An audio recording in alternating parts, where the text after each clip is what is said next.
Masih dengan berita pasar Tribuners, di Pasar Bula, Maluku sepi pembeli, pedagang keluhkan kondisi bangunan yang tak lagi layak. Sejumlah pedagang di kawasan Pasar Bula, Kabupaten Serang, bagian timur SBT mengaku resah dengan kondisi tempat mereka berjualan. Selain sepi pembeli, bangunan pasar tersebut kini dalam keadaan memprihatinkan. Pantauan tribunambon.com pada Senin 14 April 2025, beberapa bagian bangunan pasar tampak mengalami kerusakan cukup parah, terutama pada bagian plafon yang nyaris seluruhnya rusak.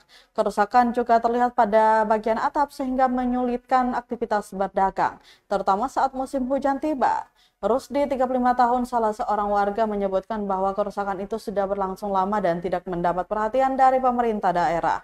Ia menambahkan dengan tagline fokus gerak cepat yang diusung pimpinan daerah saat ini, pemerintah seharusnya segera menangani persoalan-persoalan warisan dari pemerintahan sebelumnya. Rusdi juga menilai pemerintah kabupaten kurang memperhatikan fasilitas publik yang dibangun karena banyak di antaranya yang tidak difungsikan secara optimal. Ia berharap agar Bupati SBT Fahri Husni Al-Katiri dapat turun langsung menemui para pedagang guna mendengarkan keluhan dan kebutuhan mereka secara langsung.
Download Tribun X sekarang, menghadirkan lokal menjadi Indonesia.